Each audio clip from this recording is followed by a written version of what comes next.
ठीक है। और receipt and payment account is like cash account, कि आपको कहाँ कहाँ से रिसिप्ट हुई है और कहाँ कहाँ पर पेमेंट हुई है।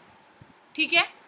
तो receipt account is like cash account, उस अकाउंट को इससे कोई मतलब नहीं है कि इस साल से रिलेटेड कितने एक्सपेंसेस हैं और रिलेटेड कितनी इनकम है। तो हम सीखेंगे इनकम एंड एक्सपेंडिचर। देखो बेटे, जो रिसिप्ट एंड पेमेंट अकाउंट होता है वो जनरली दो तरह की ट्रांजैक्शन लेके खड़ा होता है, कुछ रिवेन्यू नेचर की और कुछ कैपिटल नेचर की। तो जो चीज़ें रिवेन्यू नेचर की होती है उनमें से वो चली जाती है इनकम एंड एक्सपेंडिचर में, या तो एक्सपेंस बन के या फिर इनकम बन के। और जो कैपिटल नेचर की होती हैं, asset, liability, prepaid expenses, outstanding subscription, इस तरह की आइटम सब कहाँ चली जाती है? बैलेंस शीट में। तो हम देखेंगे रिसिप्ट एंड पेमेंट से इनकम एंड एक्सपेंडिचर कैसे डिराइव होगा। तो देखो बेटे, इनकम एंड एक्सपेंडिचर का फॉर्मेट समझा रही हूँ। Income and expenditure account, that is your debit side और दिस इज क्रेडिट साइड। इधर आपके आते हैं एक्सपेंसेस, बिल्कुल प्रॉफिट एंड लॉस अकाउंट की तरह है, बस नाम बदल दिए गए हैं। एक्सपेंडिचर्स अमाउंट और फिर इनकम अमाउंट। ठीक है। आपको क्या करना होता है, आप रिसिप्ट एंड पेमेंट का क्वेश्चन उठाते हो और रिसिप्ट एंड पेमेंट में कुछ इस तरह से होता है।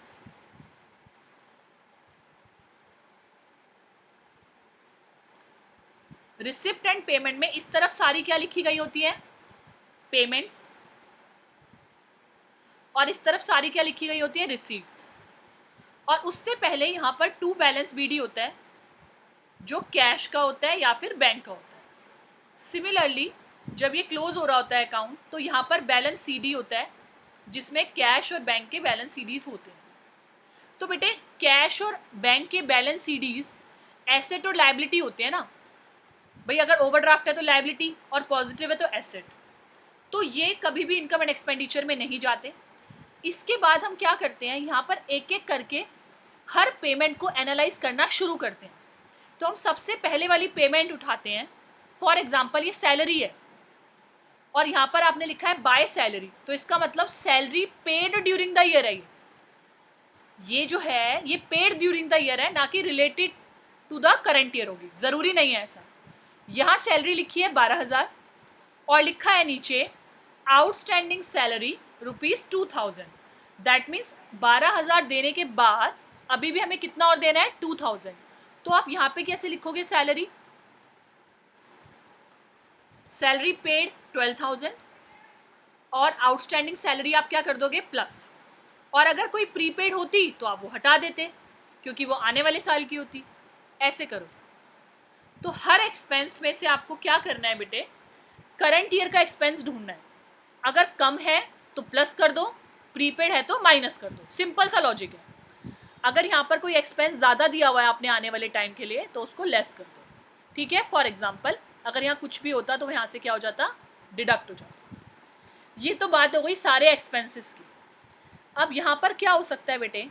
आपने हो सकता है बाय फर्नीचर कुछ परचेज कराओ 50,000 का। तो ये 50,000 कहाँ जाने चाहिए? क्या फर्नीचर परचेज करना एक एक्सपेंस हो गया? The answer is no. जब आप कोई चीज़ फर्नीचर परचेज करके लाते हो बेटे तो वो खर्च नहीं हो जाती, आप उसे एक्वायर कर लेते हो, तो वो क्या बन जाती है? आपकी एसेट।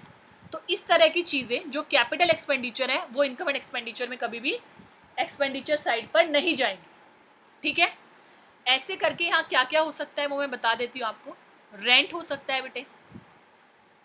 ठीक है।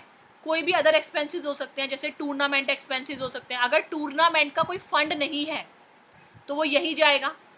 जबकि मैंने आपको बताया था अगर फंड बेस अकाउंटिंग है तो क्या होता है बेटे? फंड बेस अकाउंटिंग में अगर फंड बेस अकाउंटिंग है तो उस पर्टिकुलर टाइप की सारी डोनेशन, सारे एक्सपेंसेस, सारी इनकम उस फंड वाली गुल्लक में जाती है ना। तो इस तरह कुछ कुछ होगा जो आपको करना होगा। ऐसे आप क्या करोगे? एक्सट्रैक्ट करोगे रिसिप्ट एंड पेमेंट से वो पार्ट जो एक्सपेंडिचर साइड में जाना चाहिए पेमेंट साइड से। तो ये वाला पार्ट कहाँ से एक्सट्रैक्ट होगा? पेमेंट साइड से। और ये वाला पार्ट रिसिप्ट से क्या एक्सट्रैक्ट हो जाएंगी? आपकी इनकम। ठीक है। और दूसरा, रिसिप्ट कैसे होती हैं? या तो आपने एसेट सोल्ड कर दी तब भी रिसिप्ट होती है, या आपने कोई नई लायबिलिटी क्रिएट कर ली तब भी एसेट होती है। ठीक है, तो अभी मैंने पूरी तरह से इनकम एंड एक्सपेंडिचर नहीं समझाया है, ये भी एक छोटा सा पार्ट था बेटा इनकम एंड एक्सपेंडिचर का। अब मैं आपको फॉर्मेट शेयर करूंगी और आप उससे समझना। ठीक है, यहां तक कोई डाउट है तो बताओ। नो